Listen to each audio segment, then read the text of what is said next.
Thanks a lot to the Bank of Namibia and to the government of Namibia broadly to welcome me as a ILO representative to this important symposium. I hope I will share some inspiring thoughts from our perspective, labor perspective, and in particular in promoting decent work in rural areas. And I hope by giving some examples, I will be complementing the already rich and comprehensive perspectives that earlier speakers have shared with all of us today. Okay, I will structure my presentation around three main points. First, I want to give a little bit of an overview of key trends in the rural economy. A lot has been said in the context of Namibia, so some of the things I will say will resonate to you on how it stands from a global perspective as well, and I hope there will be others that will inspire further discussion. Secondly, I will provide a little bit of some pointers with regards to policies towards inclusive, sustainable and resilient rural economies, bringing decent work at the core of those efforts with some examples from our experience at the ILO and some final key messages as a country. Some figures that in fact resonate much with what has been said for the Namibian context. First, poverty is a rural phenomenon. Most of the poor people worldwide are located in rural areas. It has been mentioned also for Namibia that it's also the case at a global level that poverty is not only income related, but it's associated also to deprivation with regards to basic needs, for example, on health, education, but also, as has been mentioned, decent housing and other things that are associated with minimum living standards. Second is that, well, many rural economies are relying on agriculture for economic purposes and is the main sector of employment. 1 in 4 workers globally is engaged in agriculture. However, it's a sector that is also associated with many decent work deficits. Many of them working in agriculture are poor. So those that are producing the food we eat are actually perhaps not able to afford nutritious and diversified food because they don't make enough income. Most of the work is informal. And actually there are issues associated with occupational safety and health. Many people working in agriculture die every year or are exposed to occupational hazards that might translate to ill health later on in their lives, with many implications for them and for their families. And last but not least, to share this figure that keeps presenting in the global statistics, but in the statistics of many countries, child labor is still very present in the agriculture sector. 70% of all child labor worldwide is in the agriculture sector. So, with these figures in mind, there are some global trends that are shaping changes, and I think we have heard also much of that. I just wanted to share also that we are facing growth at the level of population. That means that agriculture will continue to be a strategic sector in terms of food security, because there will be demand for food. And it's food that we need to produce sustainably, because food systems are under stress also and under the context of climate change.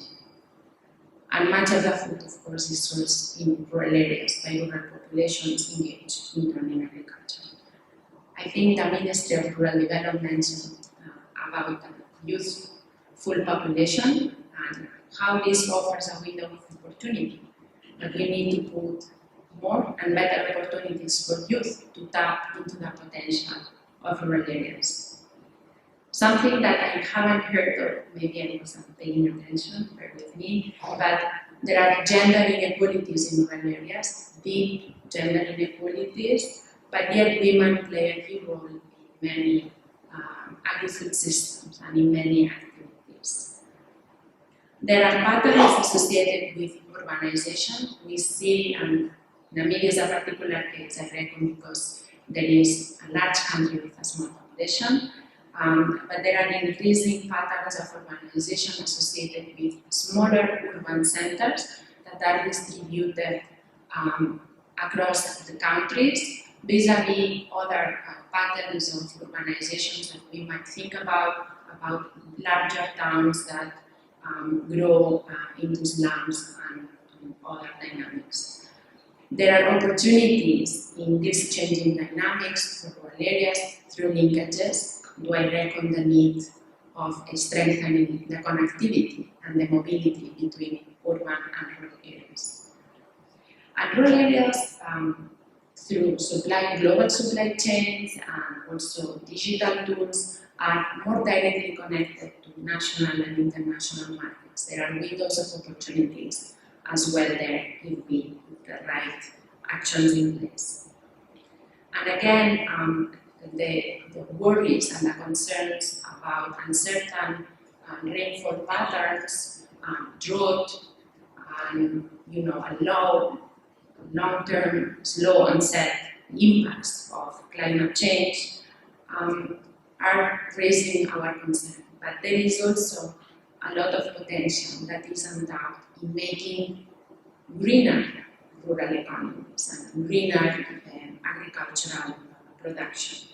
I shared yesterday this estimate of 1.4 million jobs that can be created through green and blue economy actions.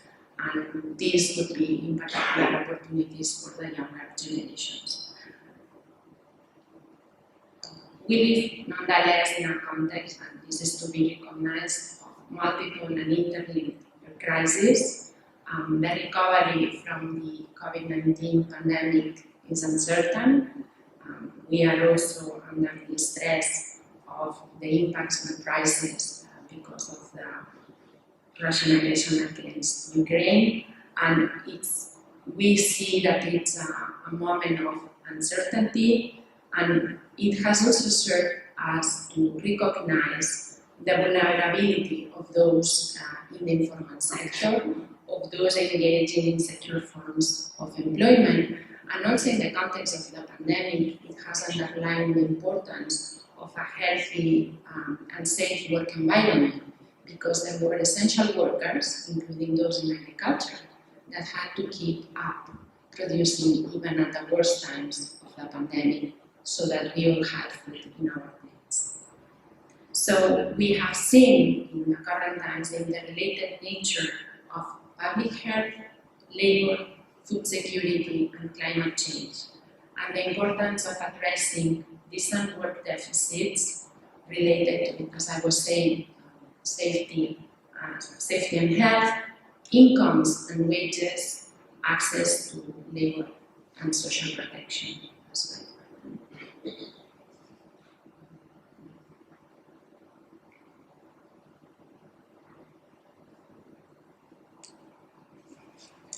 Okay, so how do we do? What are the next steps we can take?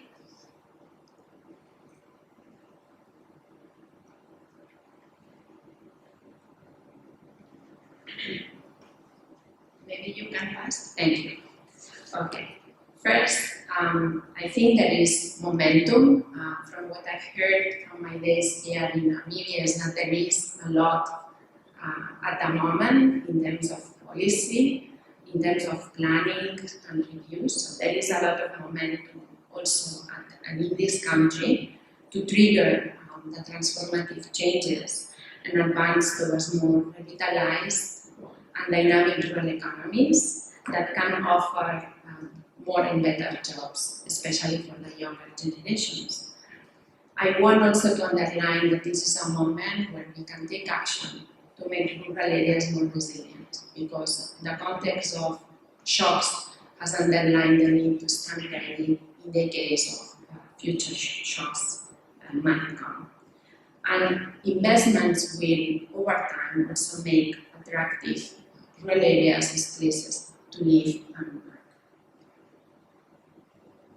But how do we go about it? Right? We've seen it's rather complex. Some key elements that from an ILO perspective we think are important. I will not delve into the coordination because I think there will be a presentation coming, but I just want to echo what has been said and what will be said after about the importance of coordination, policy coherence, and comprehensive and integrated approaches. I recognize as well what has been mentioned in terms of diversity of rural contexts, and I will add to that. Even within a rural context, there is diversity of rural groups. So I second the importance of having diagnostics informed by rural labor statistics that include the measurement of those in informality in the agriculture, so including subsistence farmers, so that we don't miss out to the actual contribution that they are making to the economy, despite of being informality, so that we can offer them the support they need to transition to market-oriented agriculture and to a formal status. Of course, all what we do is anchored in international labor standards and a right-based approach to development. We believe this is key in the future ahead as well. And recognizing that any process of transformation involves deep changes at the economic level, but also at the societal level. We need to put all these discussions and support them with social dialogue. At the ILO, we work on a tripartite basis with governments, employers, and workers' organizations. And we believe this is key to ensure that all voices are heard and nobody is left behind in these deep changes of transformation. Some pointers in terms of where could be the investments. Some sectors have been underlined in terms of those presenting greater potential. I believe that any diagnostic from the point of view of what are sectors that have great job potential need to look at direct, indirect, and induced employment creation, and see also what are the decent work gaps in terms of quality of employment as well, because that can be key also to increase the attractiveness of the sector and to understand also, as we will see, what are the needs in terms of skills. I think there is a lot of potential as well in harnessing the job creation potential in the agri-food sector, and as has been mentioned for the case of Namibia. But also in some rural settings, there might be more potential for jobs in other sectors that are not so closely related to agriculture, and tourism was a clear example in that regard. And improving rural infrastructure, since it's a common denominator for of us in terms of investments, and then there are also approaches that harness the potential in terms of employment. And let me share a couple of examples on this. In terms of tourism, it's important to understand what are the specificities of the sector, what are the challenges in terms of employment. In countries like in Latin America, like Ecuador and Costa Rica, we have supported the actors in the tourism sector. In those countries, tourism is a key sector for the economy, and we have gathered them together to identify, especially in the context of the COVID-19, to sit down and see what could be solutions, concrete solutions, to stand ready for the recovery of the sector and to address problems, employment challenges, decent work deficits that were occurring in the sector.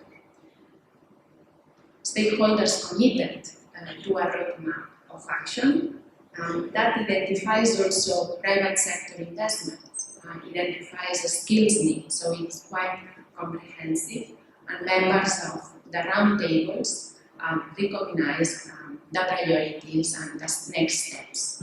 So this is a process of dialogue that translates into concrete actions. The second example I wanted to explain to you is associated to improving rural infrastructure and investment.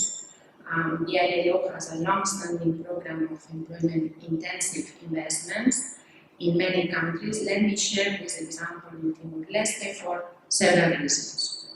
First, well, it's a country that is largely rural and has identified agroforestry as a sector with great potential.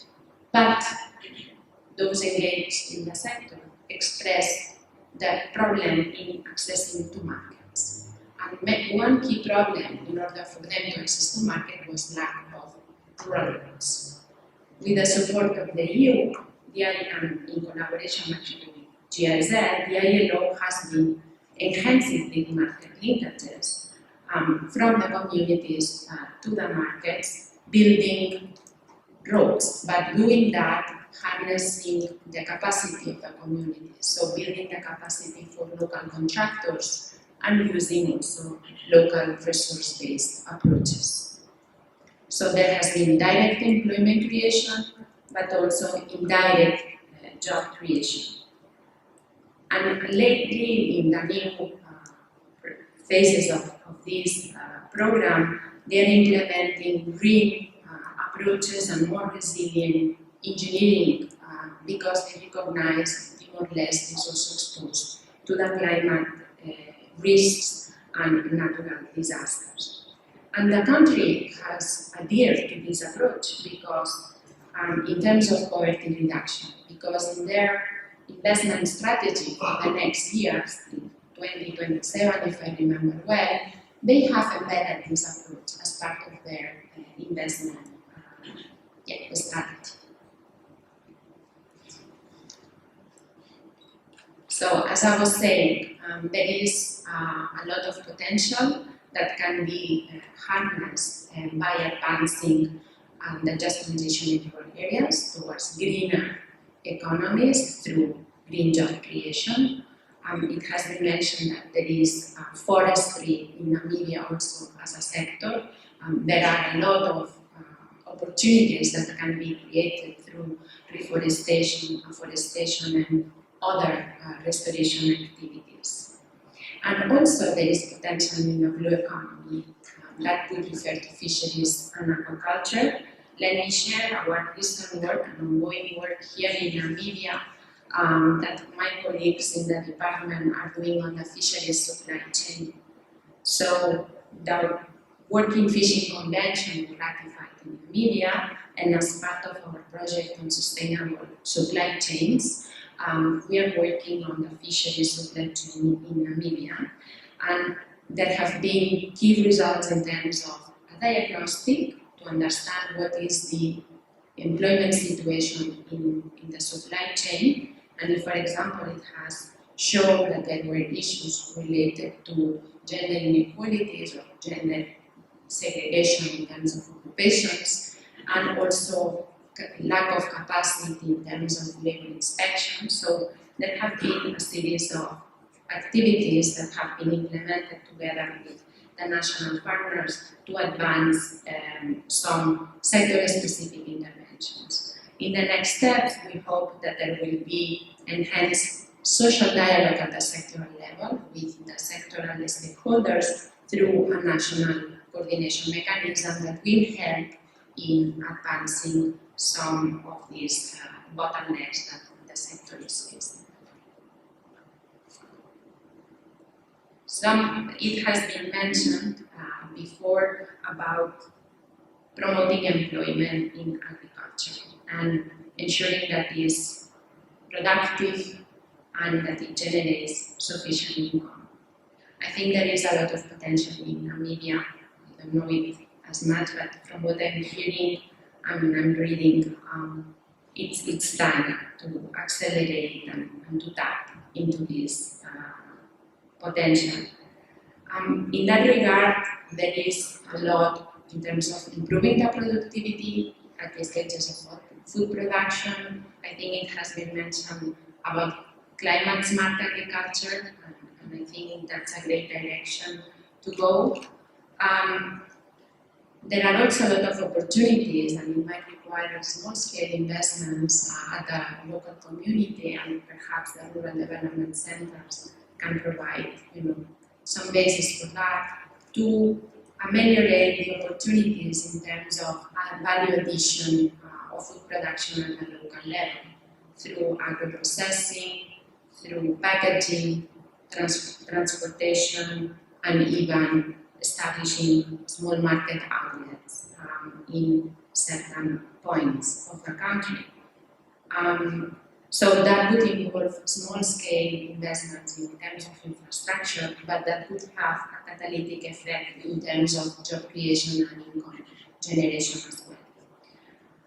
In terms of skills, much of what we've been saying will involve changes in the skills needs in rural labor markets, in labor markets in general in Namibia, but we are speaking of rural labor markets. So for a number of sectors, and then it might translate also to rural areas, it might be good to invest on the skills anticipation needs, working at the national level with sectors, and also disaggregating at the rural level to identify what are the skills gaps, what might be the future needs in terms of skills, because perhaps those that are at the educational level might reach the labor market in some years to come, and we want to have a prepared workforce by then. Strengthening the TVET system would be benefiting from these assessments, and of course dialoguing with key actors in sectors and with the private sector to see what are the needs they have. When it comes to rural areas, it then becomes key to follow inclusive approaches to skills development. The pandemic showed that there are major divides between urban and rural areas. Young people that could not go to school, could not follow remote schooling because there was no internet connection in rural areas, and that's a missed opportunity. So that recalled the importance of investing in infrastructure, but also to bear in mind that solutions when it comes to training, education, skills development in general, need to be accessible for those in rural areas, also in remote rural areas. And when we say inclusive approaches, we mean also gender-sensitive approaches. At times there are small solutions at a very, very local level that can enhance the participation of women in training. In terms of skill needs, we can anticipate that if we go for climate-smart agriculture or more sustainable farming practices more broadly, there might be needs in the TVET system to train TVET, but also farmers about those. There is a need also about digital literacy and more broadly, more environmental literacy for the population, so that there is a better understanding of the implications of climate change in the future. Let me share an example. When it comes to agricultural workers, oftentimes, as we mentioned, and this is an example, a recent experience we have had in Colombia, in the coffee sector, which is the main supply chain employing people in Colombia, especially in rural areas. However, it's largely informal, and besides a series of decent work deficits, it was noticed that coffee harvesters were lacking skills, and also those who had skills were lacking a certification. And it was, weakening their employability if they wanted to move employers, show that they know how to do their job, said in plain words. So the ILO worked with local with the members of the sector, so producers, workers, and also the National Training Service to develop a certification program of labor skills and competencies for the coffee harvesting workers, because that was missing. Thanks to that certification, they can show they know how to do their jobs, they can negotiate better working conditions and show that they are productive. It has been mentioned as well that there are many efforts to accelerate the transition to formality here in Namibia. I would echo those efforts because it's very important. The crisis also underlined that those in the informal economy were oftentimes having an essential role, but they were highly important. And then there are efforts needed to extend social protection to rural populations, and I will share a small example on that, and then to continue the efforts in terms of advancing workers' rights and social dialogue in agriculture and rural areas more broadly.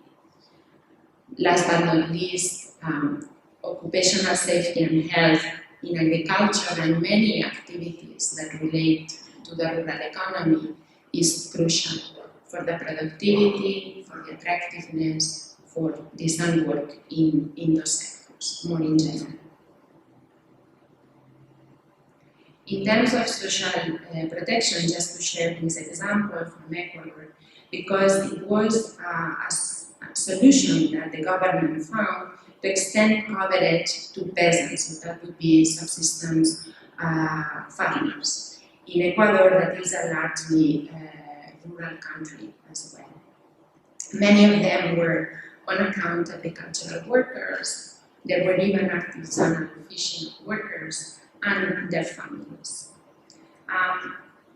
Some key aspects I wanted to mention about this scheme. The first is that they found a solution in terms of financing structure based on the principle of solidarity by enabling workers with low contributory capacity to nonetheless contribute, but that was complemented by contributions from the general scheme to the national social security, and as well a subsidy from the government. The second element that I think is important and relevant also for Namibia is that they relied also on other service providers in the rural areas to extend the outreach. That in turn strengthened the capacity of those organizations in rural areas to provide other services. So that could have multiplier effects in terms of outreach of services in rural areas.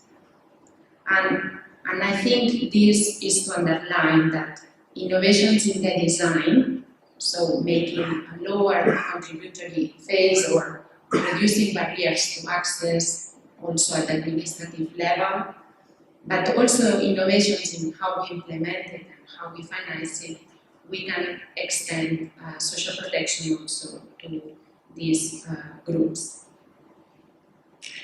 The last example I'm going to share is about the work that we are doing on palm oil plantations in Indonesia and Malaysia.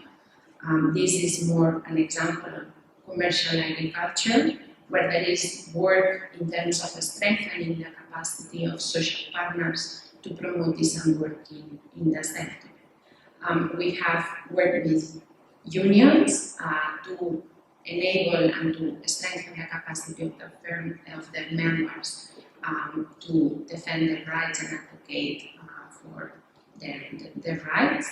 And at the same time, we've worked with, for example, the private sector, so with employers and organizations to improve compliance, so to strengthen their capacity and their understanding of core labor standards, national labor laws, and to facilitate also dialogue through agreements between trade unions and employers at the sectoral level, so that these issues can be also addressed more easily at the enterprise level.